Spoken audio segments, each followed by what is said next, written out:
बड़ी खबर यूक्रेन से सामने आ रही है, जहां रूस ने यूक्रेन पर बड़ा हमला कर दिया है। जी हां, कैबिनेट बिल्डिंग पर मिसाइलों और ड्रोन से बड़ा हमला किया है।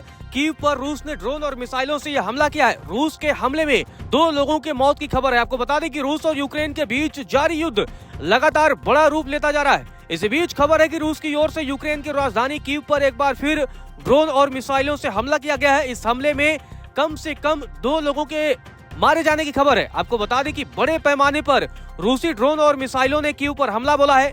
इस हमले के बाद कीव के कैबिनेट भवन की छत से भी धुआं उठता हुआ देखा गया है। आप तस्वीरों में देख सकते हैं किस तरीके से कैबिनेट बिल्डिंग से ये धुआं उठ रहा है। आप तस्वीरों में देखिए किस तरीके से राजधानी कीव में ये हालात है। रूस लगातार हमला कर रहा है। आपको बता दें कि रूस और यूक्रेन युद्ध अब और बड़ा और भयानक रूप लेता हुआ दिख रहा है। हालांकि इस बात की पुष्टि नहीं हो सकी कि ये धुआं हमले के कारण देखने को मिला है या किसी और वजह से निकल रहा है, लेकिन ये बड़ी खबर है। आपको बता दें कि समाचार एजेंसी एपी के मुताबिक कीव के नगर प्रशासन प्रमुख तैमूर तकाचेको ने बताया कि मृतकों में 1 साल का बच्चा भी शामिल है।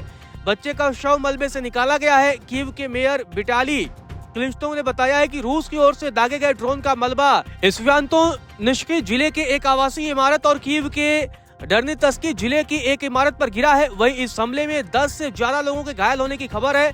तो आपको बता दें कि एक बार फिर से रूस ने यूक्रेन पर हमला किया है और इस हमले की तस्वीरें भी सामने आई है। आपको बता दें लगातार रूस यूक्रेन को निशाने पर लेता रहा है और दोनों के बीच युद्ध अब लगातार ये भयानक रूप लेता जा रहा है। तो दूसरी तरफ अभी दोनों देशों के बीच समझौते की बात नहीं बन पाई है। आपको बता दें कि अमेरिकी राष्ट्रपति ट्रंप भी लगातार फेल रहे हैं, लगातार कोशिश करते रहे हैं कि रूस और यूक्रेन के बीच युद्ध विराम हो जाए, सीज फायर हो जाए, लेकिन अभी तक आपको बता दें कि किसी भी तरह का नतीजा नहीं निकल पाया है। तो दूसरी तरफ अब अमेरिका के तमाम प्रोफेसर ये बात कहने लगे हैं कि ट्रंप के बस की बात नहीं है। भारत ही इस हमले को सुलझा सकता है, भारत ही रूस और यूक्रेन के बीच सीज फायर करा सकता है। आपको बता दें कि रूस ने सितंबर के पहले ही हफ्ते में यूक्रेन को बड़ा हमला यूक्रेन पर किया है और धुआं कर दिया है।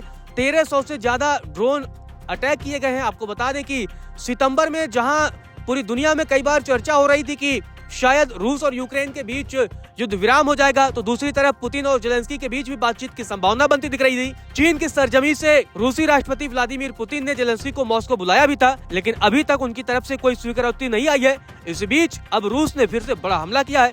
आपको बता दें कि सितंबर के पहले ही 6 दिनों में यूक्रेन के खिलाफ 1300 से ज्यादा हमलावर यूएई ड्रोन और लगभग 900 गाइडेड हवाई बमों के साथ ही विभिन्न प्रकार की 50 मिसाइलों से रूस ने यूक्रेन पर हमला किया है, जो कि ये बताता है कि आखिर कितने बड़े पैमाने पर रूस लगातार यूक्रेन पर हमला कर रहा है। आपको बता दें कि रूस की तरफ से लगातार इन हमलों को लेकर अब यूक्रेन के राष्ट्रपति जेलेंस्की ने रूसी हमलों की लगातार हो रही घटनाओं की निंदा की है और अस्थायी शांति सुनिश्चित करने के प्रतिबंधों में वृद्धि, मजबूत सैन्य समर्थन और दीर्घकालिक सुरक्षा की गारंटी का आह्वान किया है। तो लगातार अब रूस की तरफ से जो हमले किए जा रहे हैं उसके बाद जेलेंस्की का बयान सामने आया है। जेलेंस्की ने कहा कि सितंबर की शुरुआत से ही रूस ने यूक्रेन के खिलाफ 1300 से ज्यादा हमलावर यूएई ड्रोन, लगभग 900 निर्देशित हवाई बम और विभिन्न प्रकार की 50 से ज्यादा मिसाइलों से हमला किया है। तो इसी बीच आज भी ड्रोन और मिसाइलों से रूस ने यूक्रेन पर यह बड़ा हमला किया है।